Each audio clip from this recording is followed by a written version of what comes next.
अस्सलाम वालेकुम dear students, my name is Iftikhar Ahmed और हम लोग फिज़िक्स विद इफ्तिखार अहमद के साथ इस प्लेटफॉर्म के ऊपर मौजूद हैं। लास्ट लेक्चर में हमने स्पेक्ट्रोमीटर को देखा। आज का हमारा जो आर्टिकल है वो इस चैप्टर का बहुत ही इंपॉर्टेंट लॉन्ग क्वेश्चन है, that is speed of light. बच्चों, आवाज़ के बारे में हम पहले चैप्टर नंबर 8 के अंदर पढ़ चुके हैं कि आवाज़ एक मैकेनिकल वेव है। मैकेनिकल वेव मतलब ये पहली बात तो ये है कि इसको एक जगह से दूसरी जगह जाने के लिए मीडियम रिक्वायर होता है और इसकी जो स्पीड है वो मीडियम के बदलने से बदल जाती है। ठीक है। दूसरी बात ये है कि आवाज़ जो है वो कंप्रेशंस और रेयरफैक्शंस की शक्ल में ट्रैवल करती है। और हमने देखा था कि आवाज़ के केस में आवाज़ की रफ्तार सॉलिड्स में सबसे ज़्यादा होती है, उसके बाद लिक्विड्स में और सबसे लास्ट में गैसेस के अंदर आवाज़ की रफ्तार सबसे कम होती है। लेकिन अगर हम बात करें वैक्यूम की, तो वैक्यूम के अंदर आवाज़ ट्रैवल नहीं करती। Speed of sound in vacuum is 0। लेकिन बच्चों, हमने जो स्पीड मालूम करनी है वो लाइट की स्पीड मालूम करनी है। जो अर्ली साइंटिस्ट थे वो ये समझते थे कि लाइट को एक जगह से दूसरी जगह जाने में कोई वक्त नहीं लगता। हम एक जगह से स्विच ऑन करते हैं, बटन ऑन करते हैं, अभी हमने लाइट के सोर्स की तरफ को देखा भी नहीं होता और पूरे के पूरे कमरे में रोशनी फैल चुकी होती है। वो ये समझते थे कि light does take no time to travel from one place to another. उसको एक जगह से दूसरी जगह जाने में कोई वक्त नहीं लगता, और जिसको एक जगह से दूसरी जगह जाने में कोई वक्त नहीं लगता तो इसका मतलब उसकी स्पीड इनफाइनाइट है। कैसे भला? स्पीड का फॉर्मूला होता है डिस्टेंस ओवर टाइम। अब टाइम कितना लग रहा है? कोई टाइम नहीं लग रहा। मतलब अर्ली साइंटिस्ट के मुताबिक टाइम लग रहा है 0, और किसी भी चीज़ के नीचे अगर 0 आ जाए तो इसका मतलब इनफाइनाइट। तो लोग ये समझते थे कि लाइट की जो स्पीड है वो इनफाइनाइट है, और जब किसी चीज़ की स्पीड इनफाइनाइट है तो उसको कैलकुलेट करने की ज़रूरत नहीं है, वो ये समझते थे।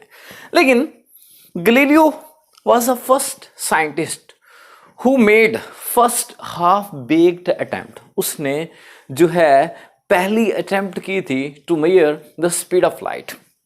उसने रोशनी की रफ्तार मालूम करने के लिए पहली अटेम्प्ट की थी। आल दो वो अपनी अटेम्प्ट के अंदर सक्सेसफुल ना हो सका, कामयाब ना हो सका, लेकिन रोशनी की स्पीड मालूम करने की पहली अटेम्प्ट का जो सहरा है वो हमारे पास गैलीलियो को जाता है।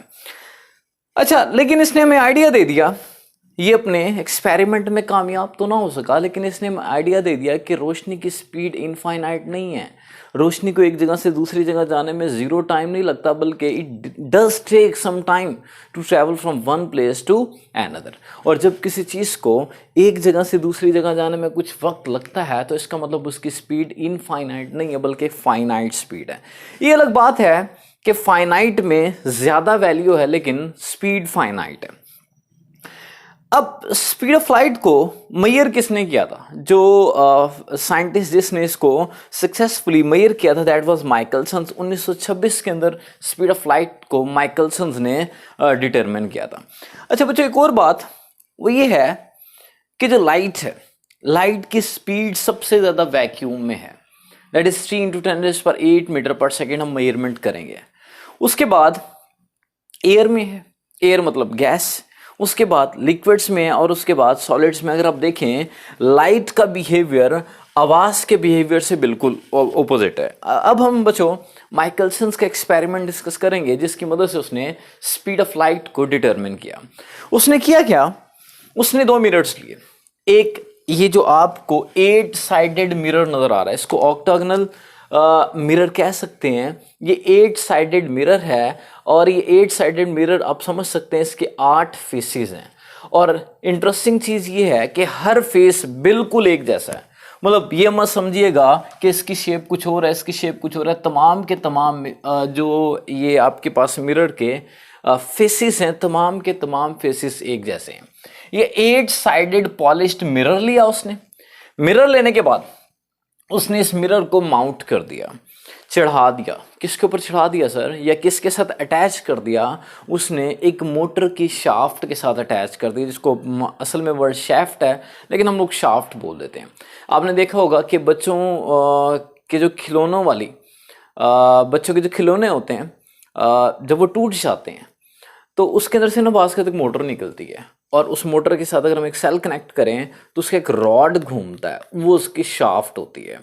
और अगर मैं उस रॉड के साथ कोई चीज़ कनेक्ट करूँगा तो जब जब वो रॉड घूमेगा तब तक वो जो ऊपर मौजूद चीज़ है वो भी घूमेगी, ठीक है। तो उसने क्या किया, 8 साइडेड पॉलिश मिरर लिया और इस मिरर को जो है मोटर की शाफ्ट के साथ अटैच कर दिया। तो जब जब मोटर की शाफ्ट क्लॉकवाइज या एंटी क्लॉकवाइज घूमती थी तब तब ये मिरर भी घूमता था। उसके बाद उसने एक और मिरर लिया, दैट वाज प्लेन मिरर। इस मिरर का नाम कैपिटल एम है, और दूसरा जो बिल्कुल प्लेन मिरर है, ये कोई फिक्स्ड मिरर है, इसका नाम स्मॉल एम है। एक माउंटेन के ऊपर उसने ये मिरर रखा और दूसरे माउंटेन के ऊपर उसने ये मिरर रखा, और दोनों माउंटेन्स का दरमियानी फासला तकरीबन 20 मील का था, ये 20 माइल्स का था, जिसको उसने डी से शो कर दिया। यहाँ पर डी का मतलब least distance of distinct vision नहीं है, ये डी का मतलब 25 सेंटीमीटर नहीं है। फिर उसने क्या किया, उसने यहाँ पर लाइट का एक सोर्स इस्तेमाल किया, रोशनी के एक सोर्स से उसने लाइट को भेजा, रोशनी यहाँ से गई, रोशनी गई, रोशनी जाने के बाद जो मिरर था आपके पास कैपिटल एम, उसके फेस 1 से रोशनी टकराई। मिरर है, ये फेस इसका रिफ्लेक्ट करेगा लाइट को, लाइट यहाँ से रिफ्लेक्शन के बाद पड़ी दूसरे मिरर स्मॉल एम के ऊपर, और ये भी मिरर है, ये भी रोशनी को रिफ्लेक्ट करेगा। रोशनी यहाँ से रिफ्लेक्ट होने के बाद मिरर कैपिटल एम के फेस 3 पर पड़ी, और यहाँ से रिफ्लेक्शन के बाद जो माइकलसन था वो टेलीस्कोप की मदद से देख रहा था, और आपको पता है टेलीस्कोप के अंदर क्रॉस वायर्स होती हैं। तो जब उसने क्रॉस वायर के सेंटर पे देखा तो उसको क्या नजर आया। सवाल मेरा ये है कि रोशनी यहाँ से गई और यहाँ पर दाखिल हुई, तो माइकलसन जो कि यहाँ से देख रहा था तो उसको क्या नजर आया। तो बच्चों, अगर रोशनी मल्टीपल रिफ्लेक्शंस के बाद आंख में दाखिल हो तो हमें रोशनी का सोर्स नजर आता है। मिसाल के तौर पे फर्ज करें मेरे पास ये मिरर है, ये हाथ नहीं है, ये मिरर है, और ये मिरर में बिल्कुल मेरे सामने ये जो बल्ब नजर आ रहा है मैं इसके सामने करता हूँ, उस बल्ब से रोशनी आकर इस मिरर पे पड़ रही है, और इस मिरर से पड़ने के बाद मेरी आंख में दाखिल हो रही है, तो मुझे इस मिरर के अंदर रोशनी का वो सोर्स नजर आ रहा है। तो माइकलसन्स को टेलीस्कोप के अंदर रोशनी का सोर्स नजर आया। ये कब की बात है सर? ये तब की बात है जब ये सारे का सारा ऑपरेटस रेस्ट की हालत में था। उसके बाद उसने क्या किया, उसके बाद उसने किया ये इस मिरर को रोटेट किया। कैसे? ये जो मिरर है ये मोटर के शाफ्ट के साथ कनेक्टेड है। जैसे उसने मोटर को स्विच ऑन किया तो ये मिरर जो था क्लॉकवाइज घूमना शुरू हो गया। जब ये मिरर घूमना शुरू हुआ तो अब टेलीस्कोप के अंदर माइकलसन्स को कुछ नजर नहीं आया। सर ऐसा क्यों हुआ? इसकी वजह ये थी बच्चों, पहले जब यहां से रोशनी जाकर यहां टकरा रही थी, एक पर्टिकुलर एंगल पर रोशनी टकरा कर टेलीस्कोप में दाखिल हो रही थी। हो सकता है कि अब चूंकि ये मिरर घूम रहा है, पहले रोशनी एग्जैक्टली फेस के इस पॉइंट पर टकरा रही थी और रिफ्लेक्शन के बाद वो टेलीस्कोप में दाखिल हो रही थी। लेकिन अब हो सकता है चूंकि ये मिरर घूम रहा है, अब जब ये घूम रहा है तो ये फेस इसकी जगह पर आ जाएगा, 4 3 की जगह पर आएगा, 3 2 की जगह 2, 1 की जगह 1, 8 की जगह 8 एंड सो ऑन। तो हो सकता है अब जो फेस सामने आ रहा है उससे रोशनी उस एंगल पे ना टकरा रही हो जिस एंगल पे वो 3 से टकरा रही थी। तो इसलिए रोशनी मुमकिन है कि रोशनी अब रिफ्लेक्शन के बाद टेलीस्कोप में दाखिल ना हो बल्कि इधर चली जाए, या रिफ्लेक्शन के बाद इधर चली जाए, क्योंकि उसका एंगल बदल जाएगा। एंगल बदल जाएगा तो बिल्कुल उस अंदाज के अंदर रिफ्लेक्शन नहीं होगी। तो माइकलसन्स ने कहा कि एक पॉसिबिलिटी है कि हमें सोर्स नजर आ सकता है, ये जो सोर्स है, जो बल्ब है, ये हमें नजर आ सकता है, लेकिन एक कंडीशन पैदा करनी पड़ेगी। वो कंडीशन ये, उसने कहा देखो, रोशनी जब यहां से यहां आती है तो वो फासला तय करती है, वो लीनियर डिस्टेंस तय करती है, क्योंकि रोशनी स्ट्रेट लाइन के अंदर ट्रेवल करती है। तो जब रोशनी यहां से यहां आती है तो रोशनी फासला तय करती है 2D, क्योंकि यहां से लेके यहां तक का फासला D है, 1D प्लस 1D। रोशनी फासला तय करती है 2D।